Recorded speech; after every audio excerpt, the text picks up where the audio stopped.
So next up, we have our strategic plan report, strategy 4 start times. We have, I'll let those folks introduce themselves, but I can tell you we've got a great group of people that have been working on this project for some time, and tonight's the night we get to hear their good thinking and their hard work, and I'll say thank you at the start for everything you've done, and I'll say thank you at the end. And we really appreciate all the time and effort you've all put into this. Good evening, Chair Gores, members of the board. For the start in time recommendations presentation, I have the honor of just introducing the group. And I would like to first start off by thanking the START team members that are in the room, that are presenting tonight, those that are watching. As I shared with them during our last meeting, their investment in our school district and in our students and our families it really reminded me why I moved to St. Louis Park 8 years ago. I continue to be impressed by the community members and the parents in this district and just their general overall support of our students. So thank you all. I know that coming together multiple times throughout the course of the past several months in the evening, spending time with Andy is not the best thing in the world to do, but you all did it. So I'm just joking, Andy. But you all did it, and I really appreciate you, and I appreciate you being here tonight to share information about the process and all of the work that we've done. So what you'll hear tonight is we'll spend time reviewing the charge of our work, why we came together. We're going to spend some time talking about, just a brief amount of time, talking about our current start times in transportation. Members of our team will share some of the research and local data that we gathered through the process. And throughout this process, we spend a tremendous amount of time getting input and feedback from community members. So you'll hear a little bit about that as well. And we'll get to a point in which we'll ultimately share the recommendations that we'll be proposing to you and that we'll be asking you all to take action on. What I will ask is that you hold your questions to the end, and at that time, as a team, we'll respond to those questions accordingly. As I mentioned before, what really impressed me about this group and what continues to impress me about this group is their commitment to the promises of our mission, and what you'll hear as we're going through the different stages of our work this evening is a continued focus on student achievement and student overall health and well-being. And that really impressed me about this group because our focus stayed squarely on our students in this school district. The last piece that I'll mention before I turn it over to Sarah is that the work that we did here was directly connected to our strategic plan. One of our results this school year was to develop and to complete a start in time study. And I'm impressed by the process that we conducted, which you'll hear more about. And I'm thankful for each of the members of the team that were willing to invest their time to participate. So at this time, I'm going to turn it over to Sarah, who's going to talk a little bit about the methodology that we used and the process. Thank you, Superintendent Osai. I am very excited to be here tonight. I have a large group with me, and so the way we're going to conduct our business is that as we each take turns with our part of the presentation, we're going to introduce ourselves and talk about our connection to the district, our personal why of why we are so invested in this work, and then we've got a lot of really great information to share with you tonight. So I'm going to start with the methodology and how we did our work. So we implemented a new process this time called the TOP, or Technology of Process. Focused conversation method. So it's a sequence of conversations. It uses the ORID method, and it really dives deep into not only the external or the actual factual data, but it also dives into gut check, feelings. How do you feel? How do other people feel? And then uses all of those feelings to get to a decision. So that's a process that's new in St. Louis Park that we used for this work. I want to take you just through the timeline. So you've seen and heard from me a lot over the past few months, but I'm certain that there's also people who are just now starting to get familiar with the process. So we wanted to just kind of walk through, how did we get here tonight? Where did this come from? So as the superintendent mentioned, this is part of our strategic plan and a strategic plan result to be achieved this year. And with that, we started our work in October. where we advertised, we recruited, we had an application process. All of these members applied, and we did our best to select a project team that was representative of all of our stakeholders. So we had members on every school, we had members from every program, all of the different demographics in the school district were represented. We had 4 meetings, November, December, and also February, March, with 2 rounds of communications and engagement with people. So we did an input where we were asking, how do you feel? What do you think? Just general impressions. As well as once the team created options, we asked for feedback on those direct options. And we'll tell you more about that in just a minute. This is the charge statement for the team. Usually I hop right by it. And tonight I think it's really important that we read. And so I'm going to read it to you and to the audience at home, because I think it's really important that we're grounded in what this work is, so we also know what this work isn't. I think it's really important. So, the purpose of the school start and end time study is to determine the optimal schedule to meet the overall health, academic, and social developmental needs of all K-12 students. The work will include recommendations for bus routes and pick-up drop-off times for all students, and will consider the school day as well as before school and after school activities and childcare. Extensive research, best practices, input from stakeholders, and the parameters of the school district budget will inform the work. So this is what drove our work in all of the different areas and how we did our work as a team. Part of the work, as we came together as a team, it's always important to establish who you are, some team identity. So this was a team made up of over 20 individuals.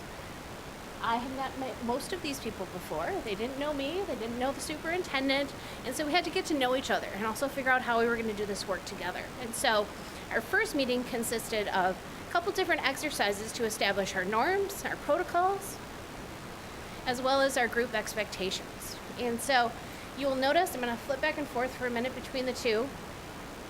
We were always focused on being engaged and being respectful and really focusing on the data. And at the same time, you will see over and over and over again, student-centered, student-centered, student-centered. So students truly were at the center of all of our work. Going back to the team, here's the full roster of the team. It included students, parents, teachers and staff, as well as consultants from K-12 Transportation, who focuses on all of our routing. So how do all these students actually get picked up and taken to school every day? As well as ParkTV Transportation, they provide our general education, most of our busing. K-12 Transportation also represented MTI, who provides our busing for special education students in the district. And with that, I'm going to turn it over for a quick conversation about budget and how it intersects with transportation. Thank you, Sarah. I'm Patricia Magnuson, the Director of Business Services. I provided a little bit of context for the group so they could understand what the implications might be of increased costs for transportation. You'll learn a little bit more about this from our friends at K-12 Transportation, but the cost to increase an increased cost to transportation comes in terms of the amount to increase the number of buses that we have en route. So it costs about $50,000 for every bus that we add to our routing, and you'll learn a little bit more about what that means in a little bit. Because transportation is part of the general fund, to increase costs there, we have to take reductions in other parts of the general fund, and I'll take you through some of what that looks like in these pie charts. The first thing we are looking at here is just all of the different funds in the school district. The largest being the general fund, and that's where transportation sits. So about 72% of our budgets across all funds are in the general fund, which is where transportation lives. And then these are all of the parts of that 72%. So the general fund is made up of mostly salaries and benefits. This is the profile of a school district. This is what school districts look like. We're about 85% salaries and benefits within the general fund, made up of all kinds of staff in the general fund, mostly teachers, but also the paraprofessional and support staff, all of the administrative staff, custodial staff, are part of that salary and benefits. And then if you just take, I just want to point out too, the little gray part, about 5% of the general fund is where pupil transportation lives. That's the cost of pupil transportation for St. Louis Park Public Schools. So if you take that 5% and break it down, here's how we spend our funding for transportation. It's about equally broken down into three parts. The first part being that gray area, that's our contracted regular transportation. That's really what we're talking about, the to and from transportation. That's about $981,000 today. And the other third, that yellow part, is special ed transportation. That's about 37% of the transportation budget. And as you might recall, special education transportation is partially funded as part of the special education, both federal and state formulas associated with that. And then the last two parts are other specialized transportation. We have desegregation transportation students that we bring to and from school from Minneapolis. It's about 21%. Keep in mind that that is a fully funded through the integration transportation funding, so that's fully funded transportation. And then there's another small part of field trips and other activity buses that we provide. So we're really talking about that gray portion, that 33% is where our to and from transportation costs would come from. Now I'm going to turn it over to K-12 transportation to give us a little more in-depth overview.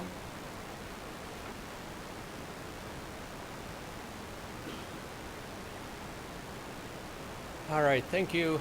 And my name is Rick Chenga from K-12 Transportation. Just going to talk to you guys a little bit about some terminology for transportation on what we're going to present tonight. A couple things just getting going here. We'll talk about tiers tonight. So basically a tier is a vehicle picking up a group of students and dropping them off at a particular school. So a tier is part of a route, and a route is a combination of the tiers. So currently we have a three-tier system, and we'll kind of get into that. But a tier is a small segment of a route. A route is basically half of what a bus would be. And as Patricia explained, it's about a $50,000 cost per bus for the district. Okay. Our current situation for transportation is Tier 1 is middle school. We have 18 buses currently. For the middle school, average length of route is 29 minutes. Their length a day is 6 hours and 42 minutes, and the longest ride in district is about 38 minutes. Second tier, we have the high school and PSI. They ride together. Currently, they utilize 24 buses. Average length for that tier is about 28 minutes. For the high school, it's 33 minutes for Park Spanish Immersion. And as you see, there's a discrepancy on the length of day. We have 6 hours and 50 minutes for the high school day, and 6 hours and 30 minutes for Park Spanish Immersion. And that kind of works out well with the setup that we have currently, where they ride together. We drop off Park Spanish and pick up Park Spanish first, so we can kind of utilize that time difference. And the longest length of ride in district is about 40 minutes for your high school and about 45 minutes for Park Spanish. Third tier, so the last tier in the morning and the last tier in the afternoon, is Aquila, Peter Hobart, and Susan Lindgren. We utilize 19 buses at that point. Average length of time for that tier is about 23 minutes, and their length of day is 6 hours and 30 minutes. Longest bus ride time is about 34 minutes for in-district students. There's several ways districts typically transport their students. One option is the one tier option. That's when everybody comes to school at the same time, everybody leaves at the same time. One of the difficulties with that is the number of buses that it takes. For St. Louis Park here, we're estimating about 61 buses it'd take at a cost for regular ed transportation of $2.6 million. Next option would be a two-tier system, and that would be approximately 36 buses and at a cost for regular education at about $1.3 million. Our three-tier, which we operate now, so currently we utilize 27 buses, and we have a cost for regular ed transportation of $981,000. And you look at the prices. The prices are going down as the tiers are getting.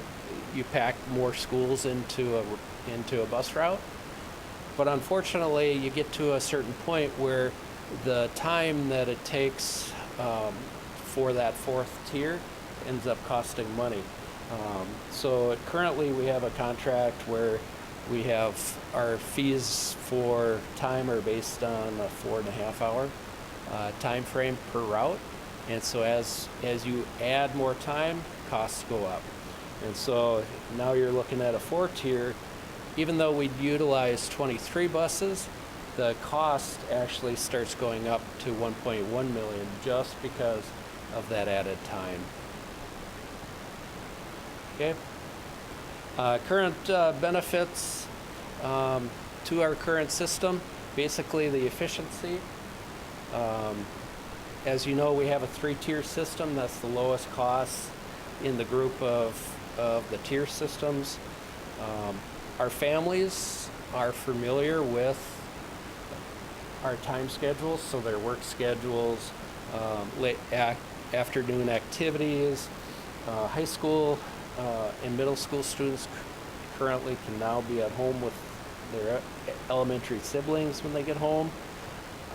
Currently, we have a consistent elementary time, so all the elementaries except for PSI are running pretty much the same times in that third tier. Middle school students can participate in activities and high school athletics, and the high school has the later start time, which is currently preferable for the sleep studies and data. Current challenges to our system at this time, we have on the third tier, between the second and third tier, which is the high school tier and the elementary tier, we have some recovery time issues where we have trouble getting out of the high school, dropping off the students, and getting to the elementaries on time. With the three-tier system, if we have a problem on the first tier or the second tier, it goes down the line, so it affects every school on the route as it goes through. And we have a relocation of PSI to Cedar Manor that we have to basically look at and plan for in the future here. We have some plans either way, but that is one of the options here that we do have to look at also.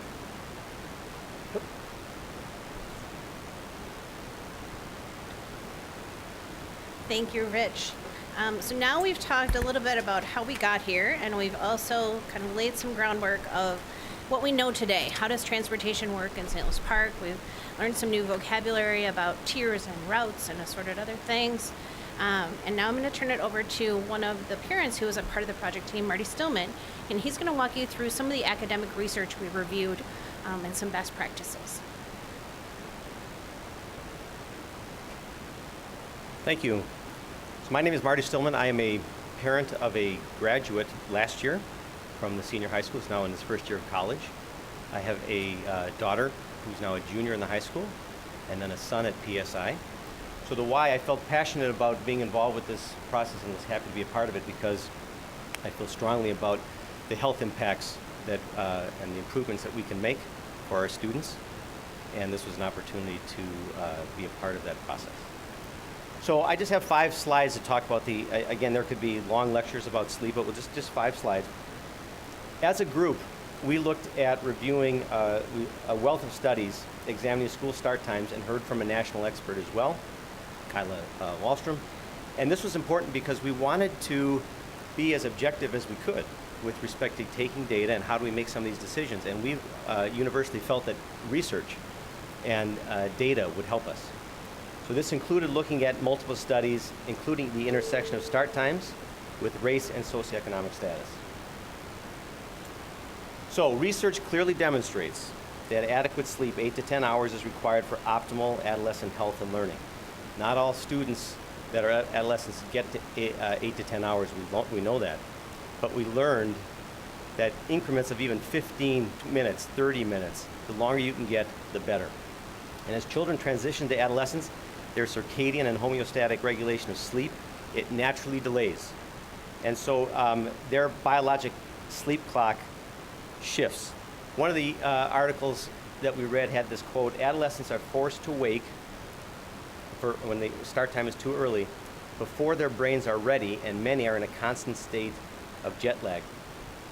I was particularly moved when a middle school teacher shared with the group that when she has a morning, her first class and the last class, and it's the same subject, that there will be, along with kids literally being asleep in her first class, the performance of the afternoon class as a whole is better than the first class, and she's seen this multiple times.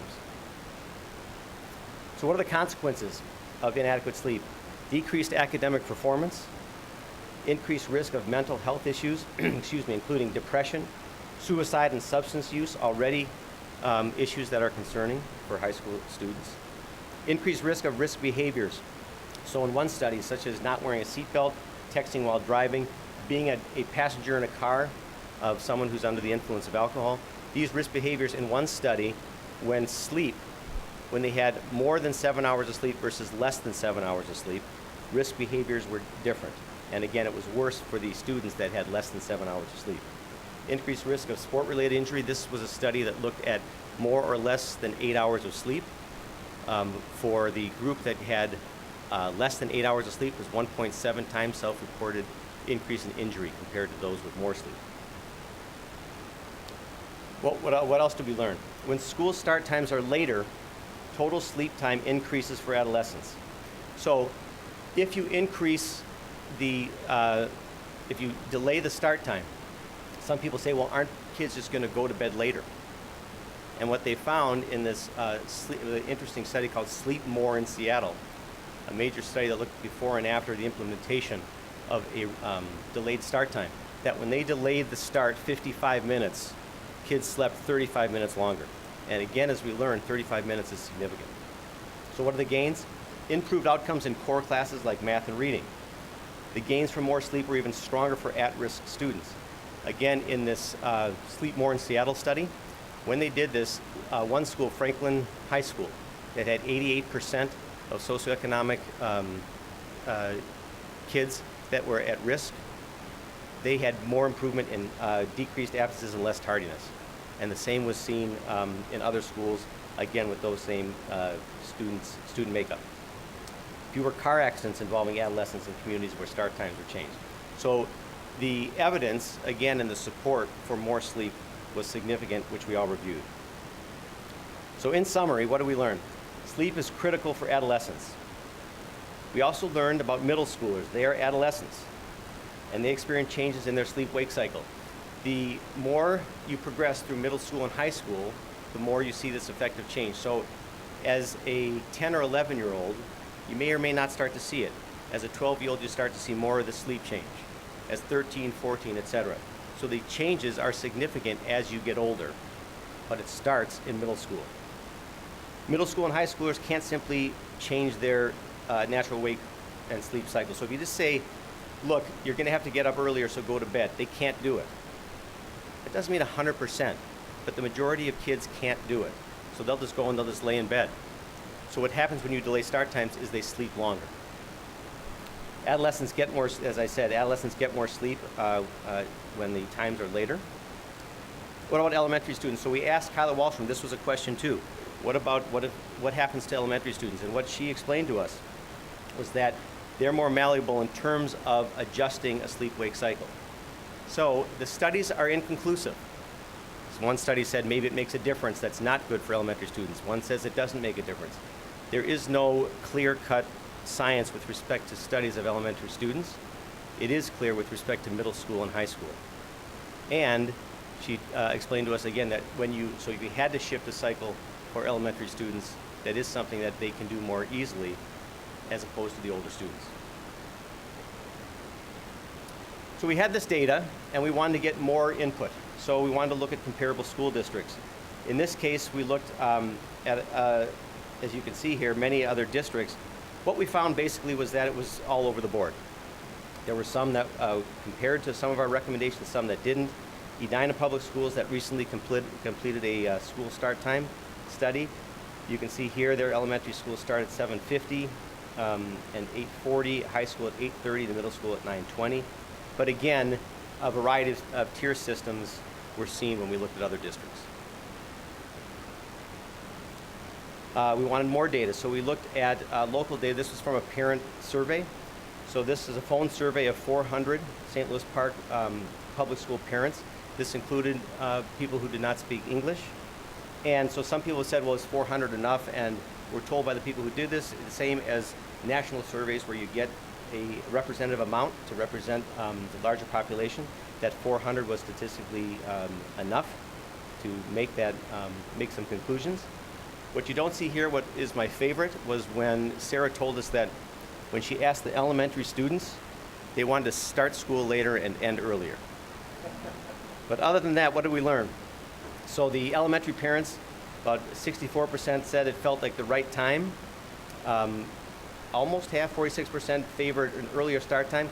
We don't know the breakout with respect to PSI, which started a little earlier than the other elementary schools.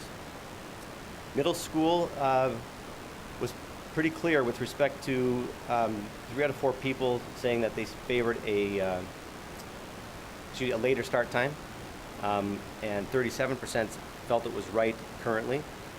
High school seems to be the sweet spot, if you will, and the evidence would bear that out. That around 8:30 start time, from what Kyla Wallstrom taught us, is a nice time with respect to after-school activities, getting enough sleep, and so that mirrored what we saw from the parent survey with respect to 79% finding that to be the right start time.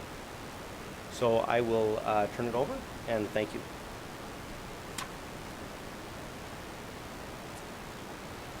Thank you, Marty, for sharing the research with us. We're now going to jump ahead and talk some more. We spent some time on academic data.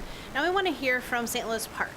So what did our stakeholders think? What were some kind of generalized assumptions, thoughts as we headed into this process? And so Andy's going to share with us what we learned when we sought public input.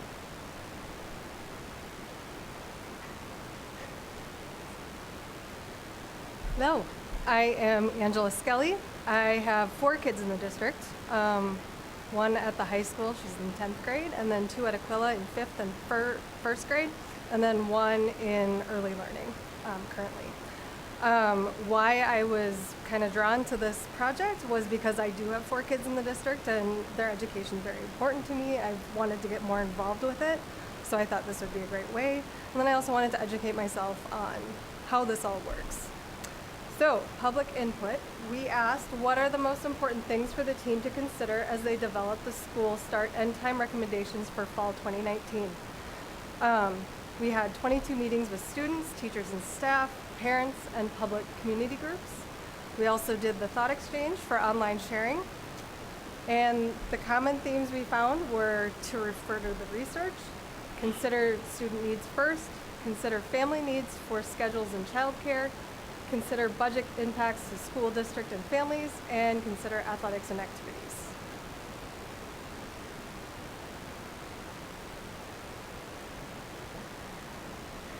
So now we've gotten as far as the input stage.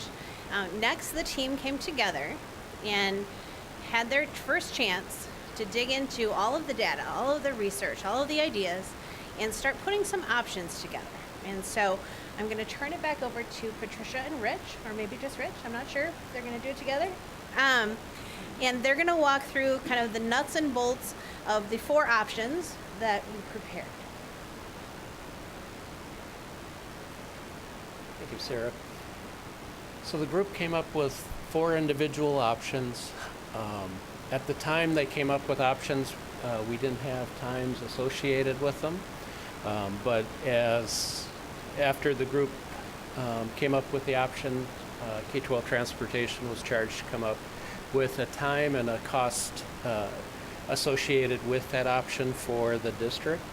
So the first option is option square, and this is actually a 2-tier option.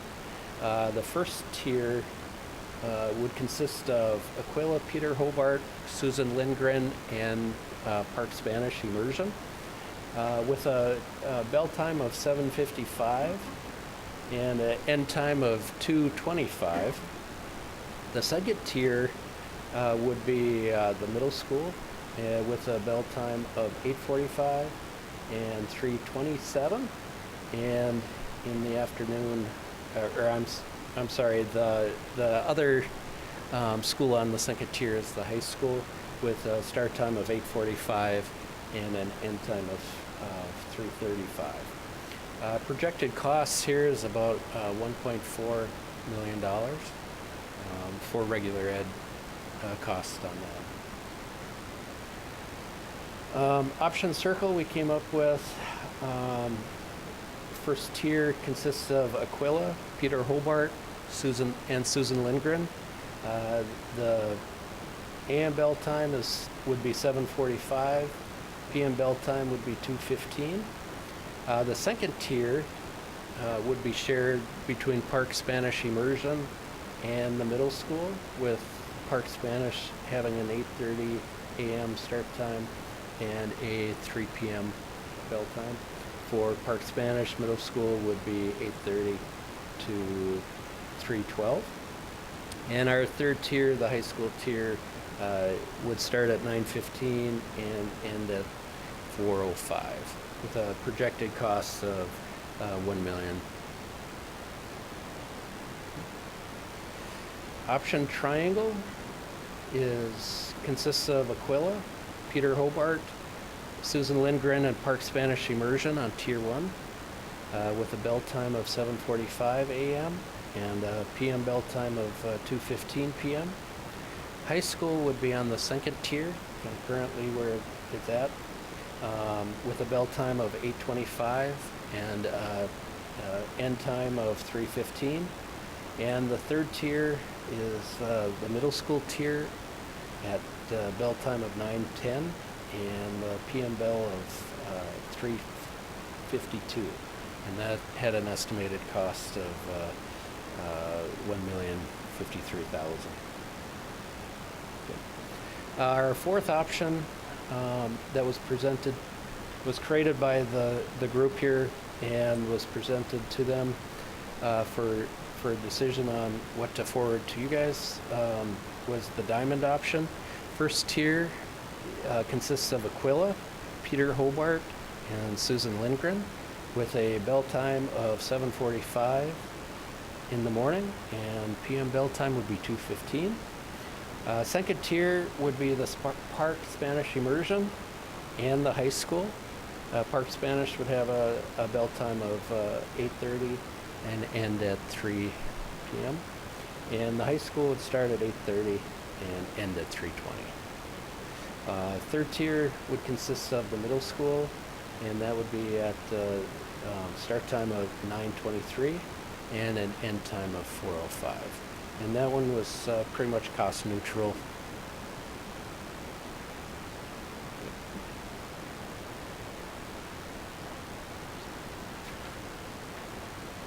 So now we have 4 options, and we were excited to take them on the road once again. We did 22 meetings during input, and this time we went on the road to 26 different groups to share the options and hear feedback about what people thought of these. And so I'm going to turn it over to Claire, and she's going to talk to you about how we did feedback.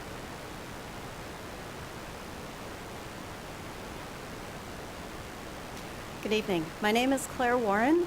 I've lived in St. Louis Park with my family for about 22 years.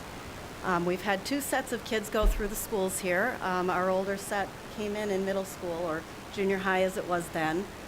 with just 7th and 8th grade, and then went through the senior high.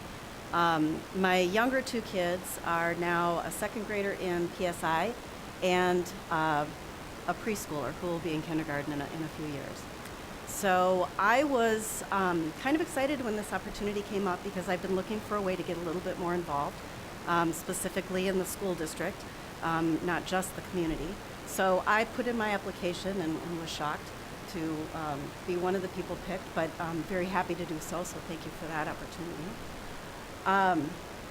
When we went out to the public to ask for their feedback on the 4 options that Rich went over for you, our presenting question was, considering the challenges and benefits of each, what are your thoughts and questions about the proposed options? As Sarah said, we upped that to 26 different meetings across the school district.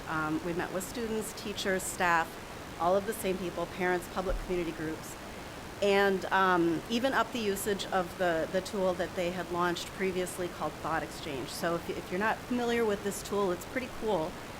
You go on and you give your thoughts, short statements, kind of like Twitter, and then people can go in and say how much or how little they agree with that statement.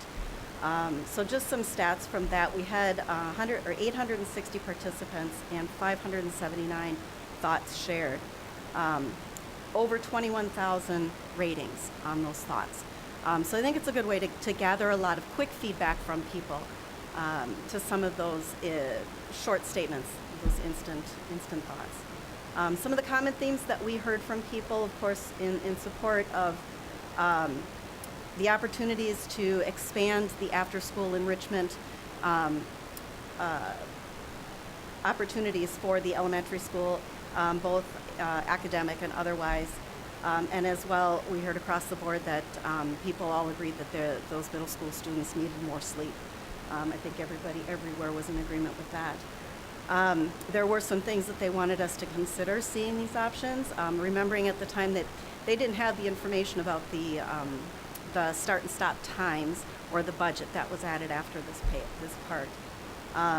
But they wanted us to make sure that we really did consider the child care and budget impacts to the elementary school families, also the budget impacts to the school district, of course, and then impacts to athletics and other after-school activities should the middle school and high school move later in the rotation.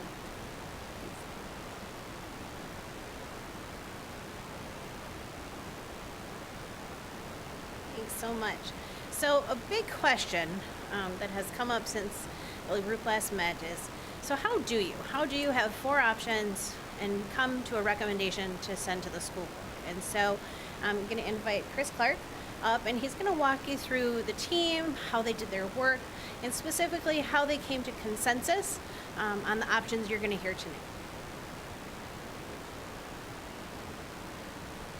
Thank you for allowing us to be here tonight. My name is Chris Clark. I have a freshman and an 8th grader currently, girls in the school district. I was also very involved with the Aquila PTA back when they were in Aquila. Ken and I are old working buddies from that group, so I've been involved in the community, and this was an excellent way for me to continue that involvement. To answer Sarah's question, how did we come to a consensus? Well, after the fighting and the fist throwing, we calmed down a little bit. But we did have some very vigorous discussions, and that was well received, I think, from all points. We were in groups of 3, 4, 5 at a table, and we were asked to discuss the 4 options, what we had heard from the public feedback, what we had heard from friends and community members, and then discuss that with our own feelings and see if we could reach a consensus. Obviously, there was a lot of information to consider, to be quite truthful, and you've seen the information that we've gone through, and it can be overwhelming. But it was a good group discussion that night, particularly at our table. Angie was a part of that as well, and she can agree or confirm. We wanted to be conscientious of everybody's concern. We had the athletic director who had presented the possible conflicts with high school sports and after-school activities. We took into our consideration our own experiences with the middle school. I have a like I said, an 8th grade daughter who now I understand why she doesn't get up in the morning. It isn't that she doesn't want to, it's that she can't. And that is profoundly impacted the way we deal with her now on a daily basis, my wife and I, understanding this information. And so as we considered that, and we considered the added cost to the district budget, and when we considered some of those particular levels and tiers, we're now talking about losing teachers. And that was really brought some of those options off the table for us. We said we can't give up teachers to bus these students. So we have to continue to work and try and find a way that we can reach a consensus. And so as we continued to discuss and really review those 4, as you can see, 4 of the 6 tables were able to reach a consensus amongst themselves. It was contentious, but we finally got to a point. When we presented that to the larger group then, however, not all tables were able to reach that consensus, which led then to an individual mandate to rank what we wanted to see.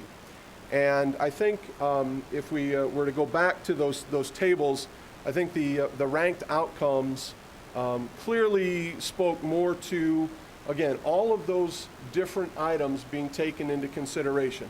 Athletics, busing and the cost to the school, the impact on the children, which again, we always had at our forefront. How does this impact the kids? And that's what we wanted to consider first and foremost. And so when we considered all of those things and talked amongst ourselves and ranked them, as you can see a picture of our board there, the final outcome was pretty clear.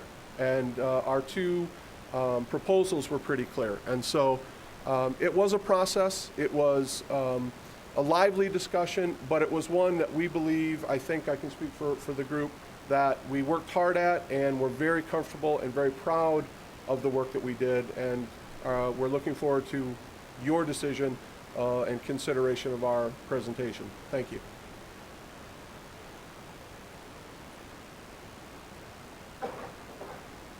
Okay, so now we've talked about how we got here. Now I'm going to ask Colin Cox to come forward, and he's going to actually make the recommendation and walk you through what the project team is recommending tonight.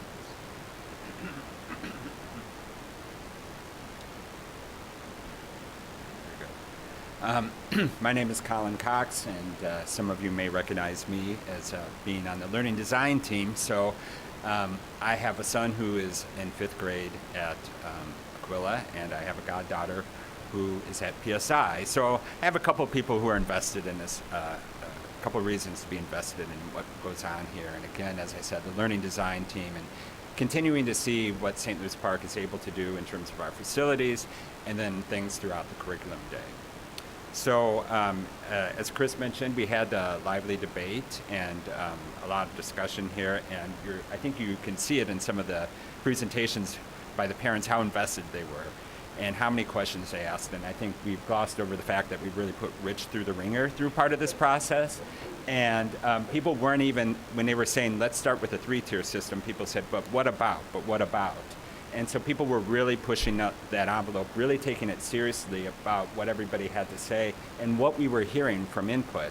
And some of the input that we picked up casually from some of our fellow parents and from teachers and from even our students and getting their opinion about what we thought mattered. So what you see here are the 2 recommendations that we could come to a consensus on that we thought it would be great to bring forward for you to make the decision on. And so the first one that we have is triangle. And this is that first, second, and the 3-tier plan. And you have all of the elementary schools starting at the same time, at that 7:45 time. And I think this was one of the few that we could really get kids to the bus. Or one of the things that we didn't talk about up to now was the fact that this also allows us to get most bus routes started before 7 or after 7 a.m., 7 a.m. or after. But you have all of the elementary schools starting at 7:45. You have the high school starting at 8:25, which is pretty comparable to what they're doing now.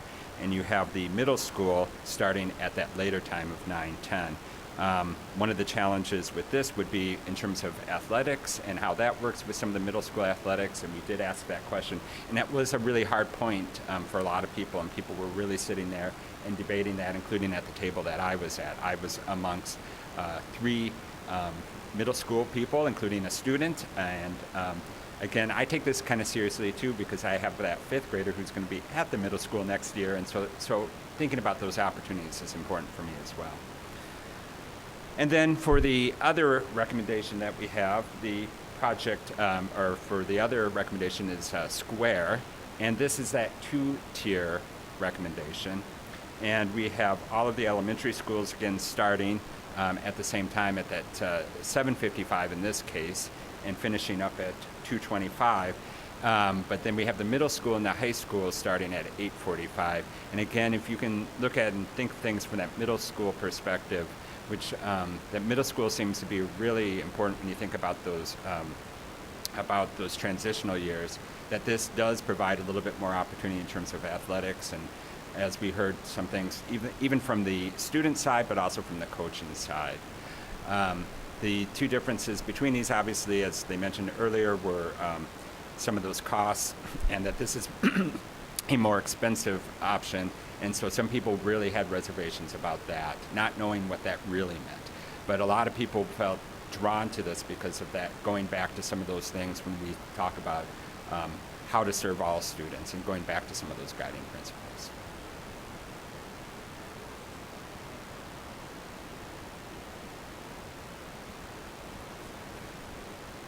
Thank you so much. So, knowing this, we're here tonight, but we also want to talk just quickly about what the future looks like. So, we do have some more next steps that we want to make you as board members, as well as the community who's tuning in tonight and watching this after the fact, know that there's still time. If we haven't heard from you, we want to hear from you. If we've heard from you and you want to tell us one more time what is really important, we want to hear from you. And so we've opened up some additional opportunities. We will open up Thought Exchange again for you to share your input there. We have a public meeting right here in room C350 at the high school on Wednesday night. Also have a school board listening session next Monday at 7 p.m. at the middle school. And there is also a school board meeting on March 25th with open forum where people can come and speak to you directly as a school board. An important note, originally we had talked about on March 25th asking the school board to make a decision. We now know that that's too fast. We need some more time. We need to be able to gather some more feedback. We need to hear from stakeholders, and we need to give you as board members time to digest all this information that the team's been working on for months on end. So we've pushed that back now to April 8th so that gives ample time for feedback, and it also opens up the opportunity for open forum at the March 25th meeting. So that's what's coming next. And I also wanted to invite Superintendent Osai back up to talk some more about what does this look like in terms of implementation. So we make the decision and then what happens. And so he'll walk through some of that.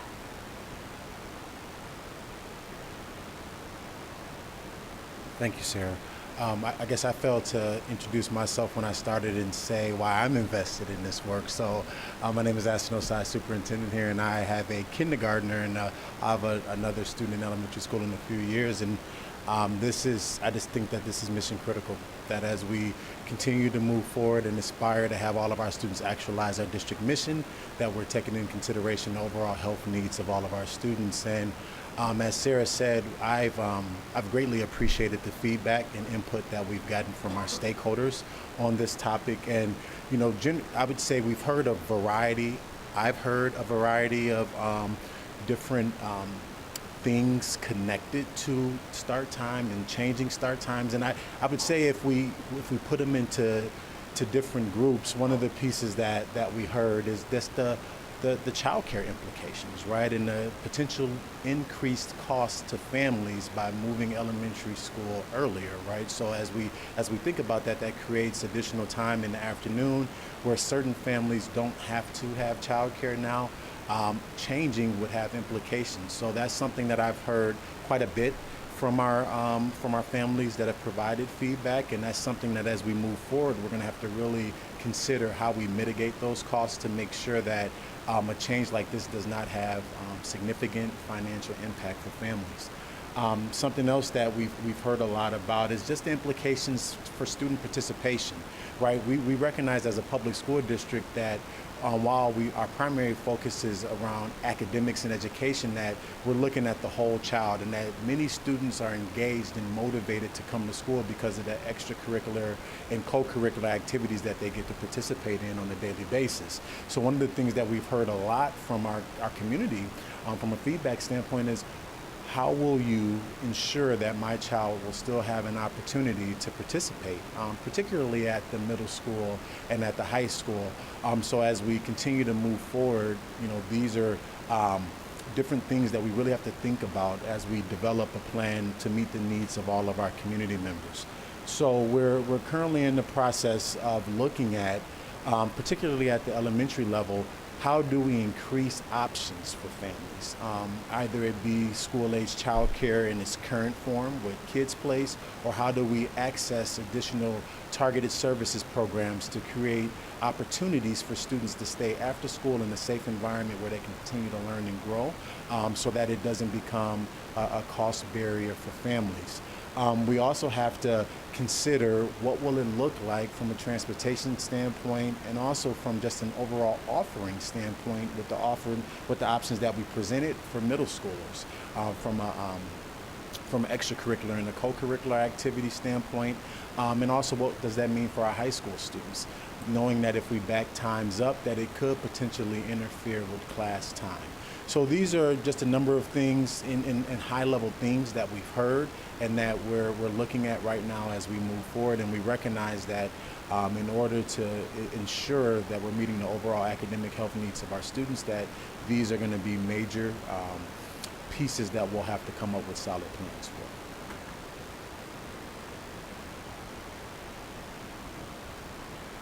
All right, and with that, I'm going to ask the project team to come this way, and we're all available for any questions you might have, as well as the directors that are in the audience tonight and the cabinet members. So we're happy to take your questions. And before we do that, I just want to thank you again for a really solid presentation, for a lot of solid, good work.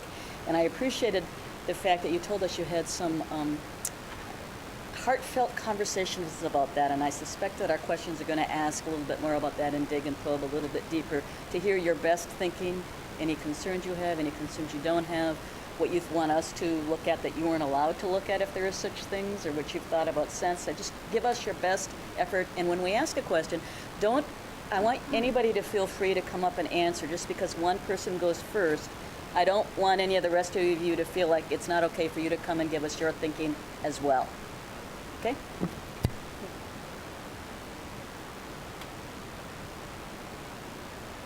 Mary. Okay, I would like to ask a couple of questions if I could, but first I will, of course, echo Nancy's gratitude to all of you. I know this was so much work and so much reading, and I'm sure so many people have wanted to tell you all everything they think about this. So lots of listening as well. So I am also incredibly grateful for your dedication to this work. My first question is, could any of you, all of you, talk a little bit more about what you may have heard from our elementary teachers about how they see their students' alertness and attention throughout the day, and whether they would perceive any benefits or challenges to moving the start time for the K through 5 earlier.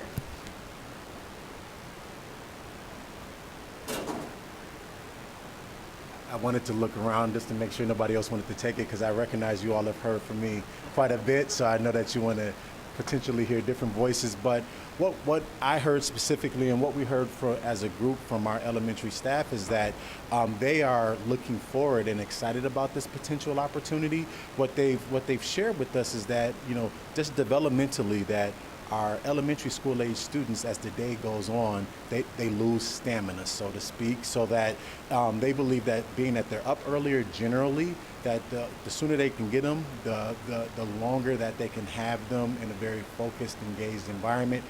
What we've kind of heard is that after lunch, it becomes very challenging to engage elementary learners in a very sustained manner. Anybody else want to chime in on that point? I'll chime in on one thing that I learned from one of the women that was in our group, and she works with some of, and I don't remember her exact title, but she works with the Spanish-speaking population of our school at Carmen with the outreach program there. And she said that she thought that the folks that she works with, the ones in her school, would really welcome this change, specifically for those after-school enrichment opportunities, that those dollars would be coming from specific programs that would be targeted to doing that work, and that would help them out also with the child care situation. But right now, not all the elementary schools can take advantage of that because of schedules and whatnot. So she was excited about that and thought that the folks she served would also be. Before I ask my next question.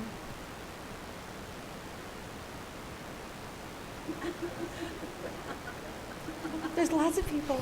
Okay, the second one was, could you talk a little bit about why option diamond was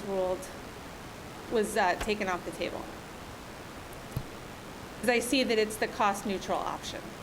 So when we're talking about budgets, I'd love to know a little bit more of the thinking about why that one was deemed not optimal. Yep. Yeah. So on my table, this was a hot button. Because it, what's that? Okay. Sure. Because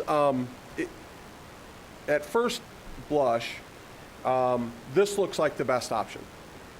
And this was of the, I think there was 5, was Angie at the table, or 4? I think at least 4 of us had this probably as our number one option, because the cost obviously was at the forefront there. But as we talked more about it, and as we got input, particularly from Andy, our AD, one of the things that it negated this was the start times of sporting events after school. He shared with us that those start times are often mandated by the conference. And so if you're ending the high school at 3:20 and you've got to get middle schoolers over, now you're taking them out of class for a much longer period of time than you had previously, and you're taking the high schoolers out. And so when we considered that, and when we talked about that impact and the after-school impact, the problem here is that now it negates an after-school activity bus, and that was a concern because, again, you've gone so far into the day now. If you're going to have middle schoolers staying after school, you're talking 5:30, 6 o'clock now before they're getting home, and that really was a concern as well. So those were the reasons on our table that this one was kind of pushed down, and we said, you know what, it changes enough with going to the triangle option that makes a little bit more sense. It's not terribly it doesn't increase the cost to the budget, and it seems to fit everything a little bit better. So Andy, if you wanted to echo, it seems then from what Chris was just saying that this would be, if we want to keep our middle schoolers in particular in class for the full school day and in sports, this would be a no-go. Correct. Right. Yes, that's correct. I just want to add, then I'll let Andy speak. The other reason that some people had not gone to this option was because it was felt that putting all the elementary schools' start time at the same time might be advantageous. Great, thank you. And I'm just going to, oh, go ahead. Well, I was going to say I was one of the people who did push for this as possibly providing 3 options to the school board, not to confound, but to give another option out there, because there was some interest in this. But one of the things that you can look at too is also that 4 o'clock end time at the middle school.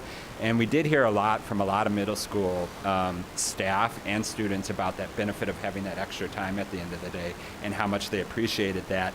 And I don't think they were convinced that could be repeated. You could offer that in the morning in that same way. So there was a strong benefit. Can you say that last part one more time? Yeah, with the current middle school setup, they do have extra time at the end of the day that they can use to spend time with the students, to do enrichment opportunities, to do activities, whatever it is. But the current setup allows for more of that to happen. And at 405, they thought, particularly with the current contracts and things in terms of work days, and that would be a challenge. It'd also just be a challenge in terms of what those activities and that time might push into the evening.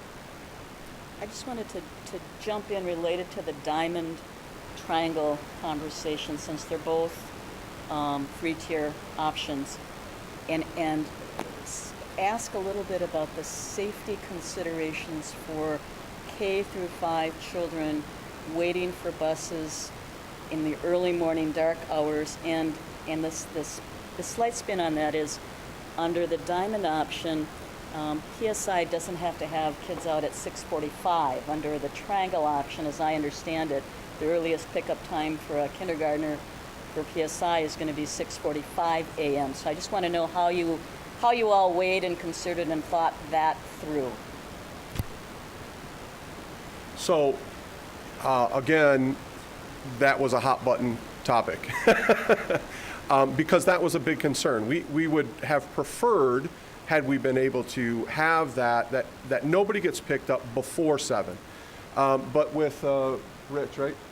With his suggestion or sharing, we're talking about a very small population of children who would be picked up prior to 7 a.m. Numbers you may not have them either. Less than 10% of that total elementary school, and again, that was mainly PSI kids who just are coming from all over the district rather than that centralized area around the school. So it was a very small number of kids, but and because of that, then that taking in everything else into consideration kind of worked its way down our objection wall, if you will. But it was, and it continues to be, a concern of the group of, if we had all of our druthers, we would not have anybody picked up before 7. But based on, again, the busing needs and trying to remain that as neutral to the budget as we could, that's what brought the triangle to the forefront rather than the diamond. Anybody else? I'm going to jump in on this one as well. My daughter's in 2nd grade at PSI, and my son will be going there in the next few years. And it was noticeable to me this morning when I woke up and it was 7:05 and I'm looking outside and like, okay, it is dark, and my child would be out there. But I'm also blessed with a child who gets up at 6 o'clock every morning no matter what. And I think my son's going to be the same way. And I just think that as a parent speaking now, not as a project team member, I'm not going to have my kids out there anyways without me, so I can control that situation as a parent or work with the other parents on my block to trade off on those duties. And it's worth the overall investment for the student population to me to support the change.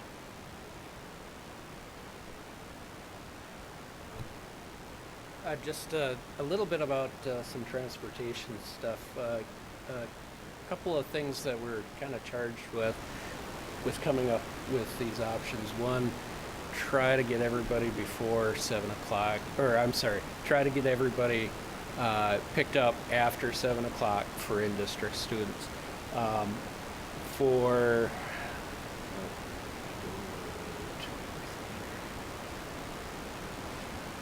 the triangle, unfortunately,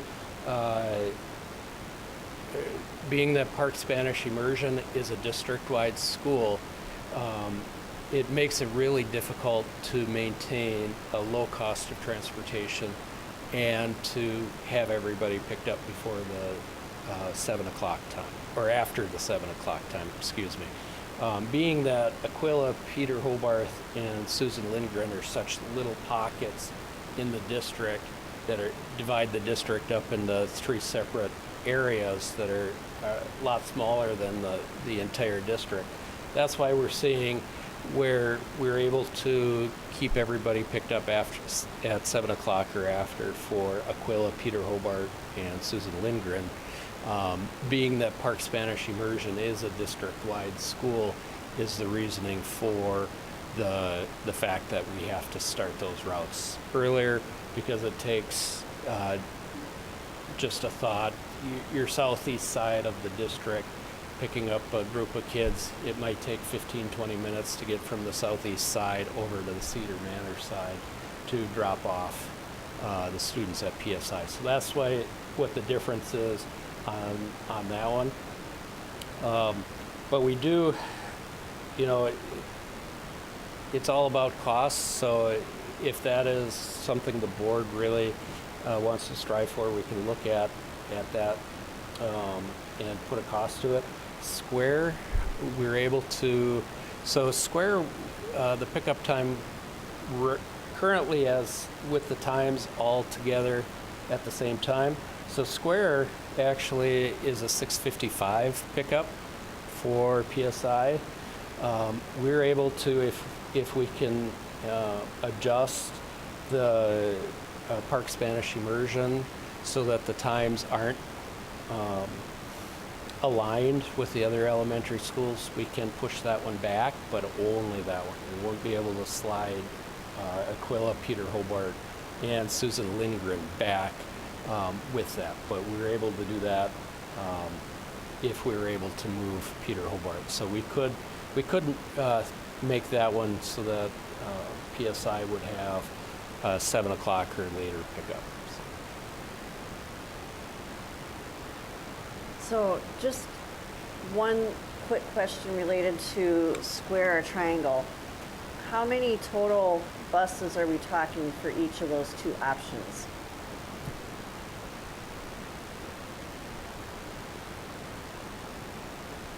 So triangle, we're sitting probably about, we currently run 27, so we're probably running 29 for triangle. And then square, yeah, about 38. And going forward, I know we've already had some concerns and issues with staffing, and on the athletic side, having to bundle up like girls tennis and JV football.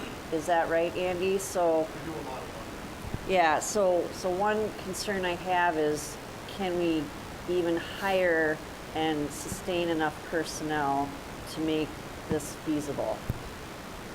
It would be a challenge for Park Adams or any contractor in the metro area. With the low unemployment rate that the metro area in Minnesota has seen, it is difficult to find drivers to drive the vehicles. So the added vehicles that we'd have to put on the road would be a challenge, but I'm sure that they'd be able to come up with that if we gave them enough time to plan for that and hire the drivers and train them. And Rich, you're talking about the square option when you say that? The square, yeah.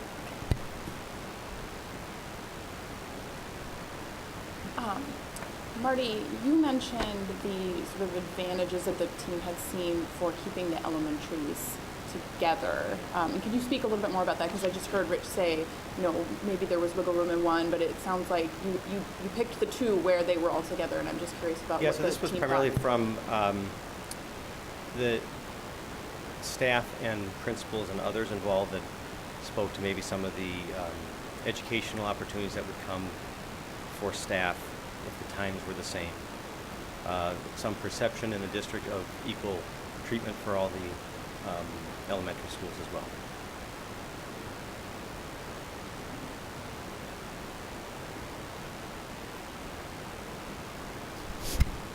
So, Andy, I see that on the square where you have very late start or end times for athletic programs.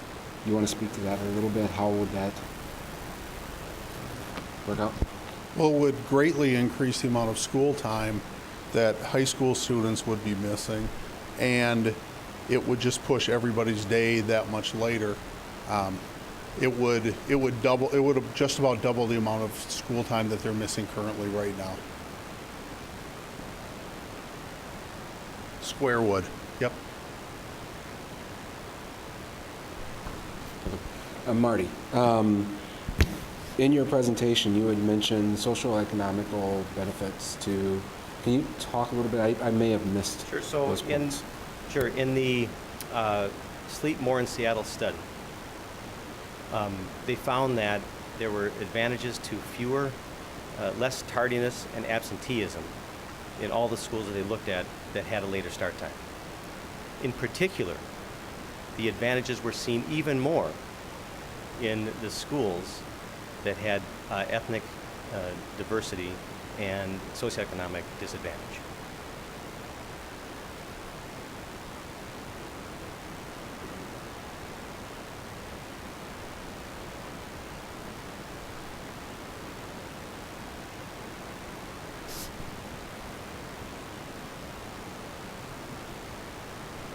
So I just want to clarify what I thought I heard you say, which was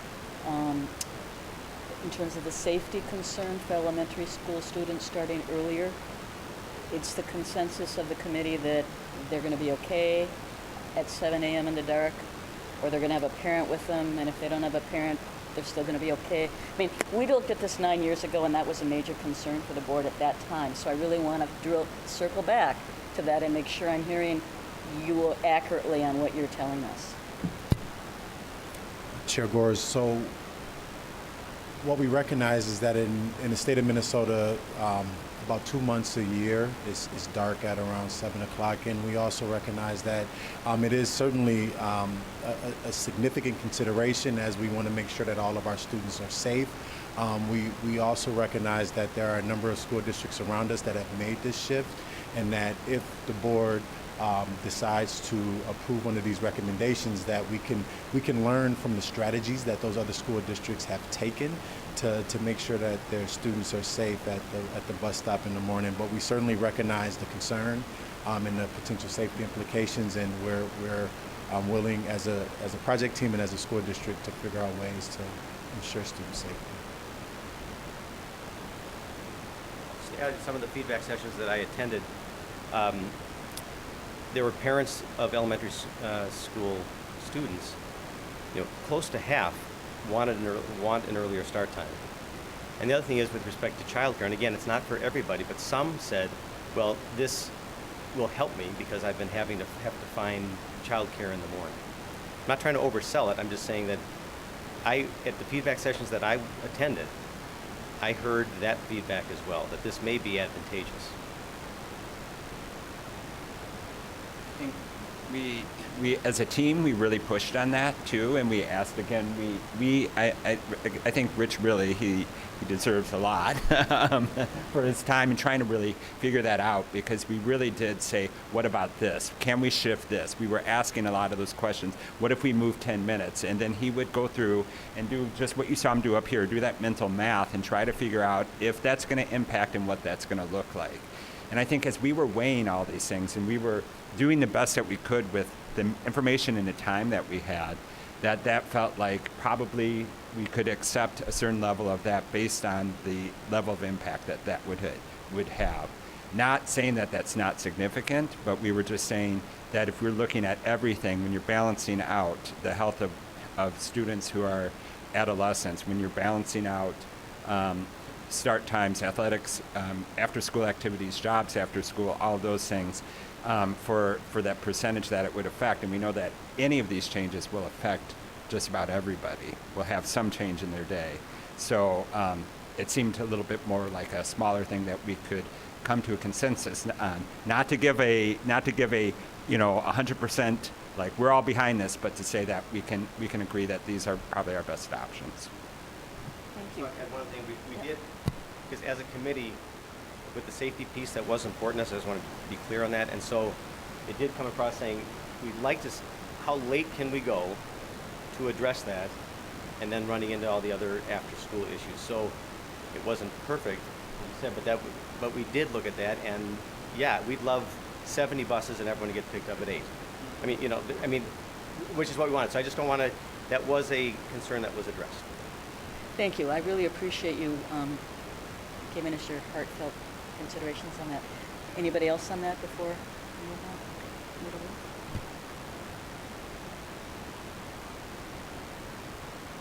I have a two-part question, and it's around Diamond, so we'll start with you, Rich. The Spanish immersion, that is a dedicated ride? Yeah, all of the options, I'm going to try to find it here. Yeah, all the options that we presented are direct runs.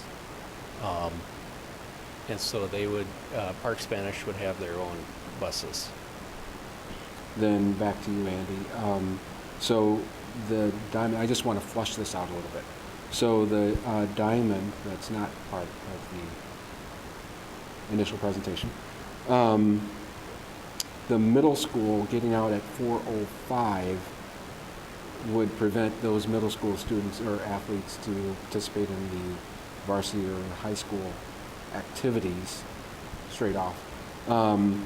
But if there was a change in some of the schedule, like Oreo time went to the end of the day, that could possibly work, right? That would be a question for the administration at the middle school. Being honest with you. In theory, though. But I do believe this, and when I met with Jason Boll, the assistant principal at the middle school, and Derek Winneberg, the middle school athletic director, the three of us feel very strongly that the later the middle school were to get dismissed, that we believe we would see a decrease in participation as well at the middle school with middle school athletics.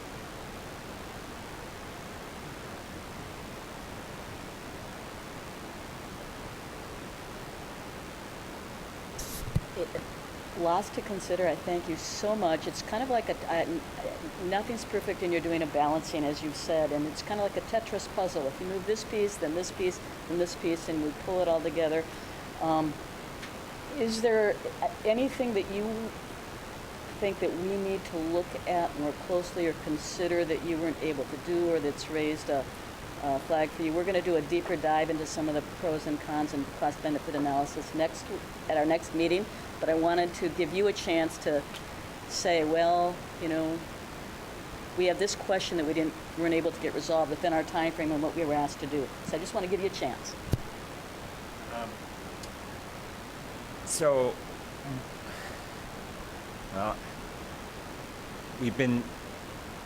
One of the things that I was going to offer in terms of looking at is maybe some cooperation with the city too, again, since we share boundaries, and whether we should be looking at some options in terms of that, whether that's improving lighting or looking at some things like that too. So just as something more to consider is, are there some ways that we can cooperate on this and find some solutions? We also wanted to point out that we were in agreement through this process. We did have, as you see, 4 options here, and we had as many as 6 at one time because each table created one. And one clear thing that came out of that group was that we did not want to have the status quo. The status quo did not work. So just wanted to let you know that that was a strong feeling, that we have issues with that. We know that the middle school start times aren't ideal, and we know that there's going to be changes in the facility as well. So I think that was a pretty unanimous agreement that we weren't going to put that forward to you as an option. Colin, I'm so glad you raised that, because we did want to ask that specifically. Why did the committee feel that the status quo just did not work and something needs to change? I will let other people offer up some of those. That was also one of the things that the several tables I sat with echoed as well. And I think for me, the biggest thing that came out of this was the sleep study. And one of the charts we saw was that post-pubescent kids get their first dose of melatonin at about 11 o'clock p.m., right? So they may fall asleep a little bit before that, but not a lot. They get their second dose, not quite as big a spike, at 6 a.m., which is when our middle schoolers are getting up to get on a bus 45 minutes later. And so, like I said, the impact to my own daughter and in my own life, when I saw that chart, I said, we can't continue to force our children to get up when their bodies are saying, you need to be asleep. And so for me, that just right there crossed off the status quo. And if we're forcing our children to do that, what does that say about us as parents and as a school board, that we're saying, we're putting you forward, except when it comes to sleep, because we're going against nature here. And so I couldn't be a part of that, to say the status quo works enough, because it just simply doesn't. I'll just add that of the many debates, this was not one of them. We had 20 people in a room with different opinions, and no one wanted to keep it the same. Again, I feel that was strongly based on the research. As you heard, the feedback, 76% wanted to move the time later. I mean, the feedback sessions, pretty much, if you say, was there anything that was consistent? It was that concern.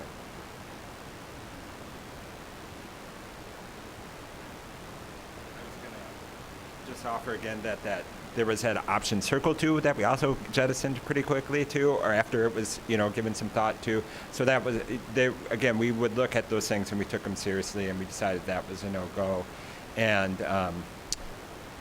so I think it was sort of that many of the things that we heard here, like how can we keep consistent with the research, how can we keep consistent with all of that, and put some idea like that forward. That isn't to say that we don't recognize that people are going to have change again, that there is going to be change, and there were probably some people who do like their current system. They have a rhythm down. We understand that we all get set in patterns, and it's really helpful to have those patterns and not have to change for them. But recognizing everything else, it just didn't make sense.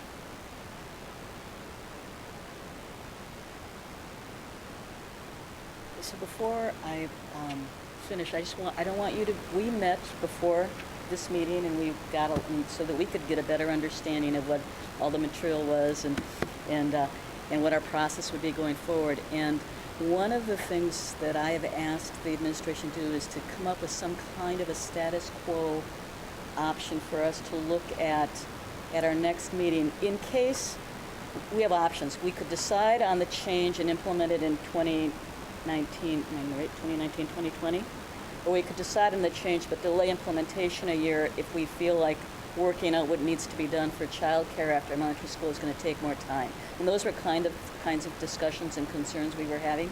So I don't want you to feel blindsided if you're hearing that that's happening, because that's what we're processing as we try to see how all the Tetris pieces come into place. We could get the bus routes done, but can we get enough people hired in Kids Place and get enough space adjusted and get the rest of the pieces in line? That may not be as quickly doable, and that might involve restructuring some jobs that we have in the district in order to make more people available to do that work. So those are the kind of things we're beginning to hear, and we're going to hear more about, just so you know, because that was outside you had the broad concern. We've started to say, okay, how do we fix that?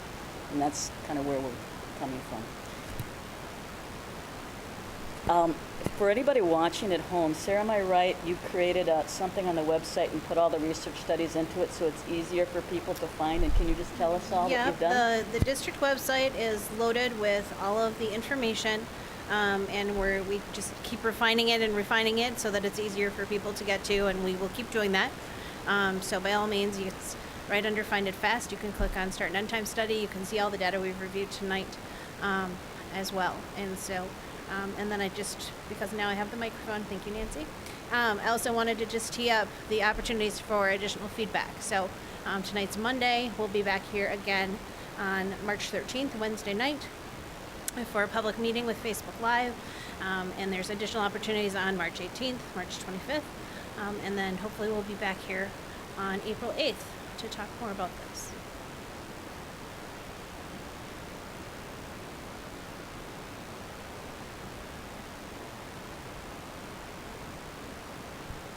For first, thank you again. I don't think we can thank you enough for all the time and effort you put in here and how you're going to be our ambassadors out in the field with whatever we do, because we're counting on you, because we're going to need you. Change is hard, but sometimes it's needed. I want to review, in addition to the listening session that we're going to have on March 21st from 7 to 8:30 p.m. at the Middle School Media Center, and the other opportunities that Sarah has talked about. We have open forum on our March 25 meeting, which is our next meeting here, and we have people can speak. We ask people to keep it to 3 minutes. If there's a group of people that wants to speak on the same topic, we say figure it out and try not to repeat the same thing again and again and again. And so we can get through more input if people want to come. And now that we have costs and times and details attached to all of the recommendations, people may have some things they want to say the same or differently or more than they haven't done in the prior feedback opportunities. I would just add to that, for those folks who still have questions that they want to be asking, that open forum isn't actually really the best opportunity to do that because we can't engage in conversation with you during open forum. If you have questions and you want to kind of have more of a back and forth discussion about it, the best option would be to reach out to any of the project team members, not to put you guys on the hook, but you really are the ones who kind of know the best. You can reach out to Superintendent Osai for absolutely, or you could also attend that listening session where it's a little bit more of an informal opportunity, and that again is March 18th, Monday evening, 7 to 8:30 at the Middle School Media Center. And the final thing I would say before asking you to stay for the next board agenda item, just it'll be really short, is that if people like something that you've heard, we would love to hear that as well. We often only hear from people, we sometimes worry that we only hear from people that don't like it, and that there's a huge other group out there that's just thinking, well, they know I think it's okay. Well, we don't, actually. And so if people like something you've heard and would let us know, we'd be grateful. If you have a concern or something you think we're not thinking about, let us know. Thank you. We're going to move on. Thank you, Nancy. Thank you, members of the board.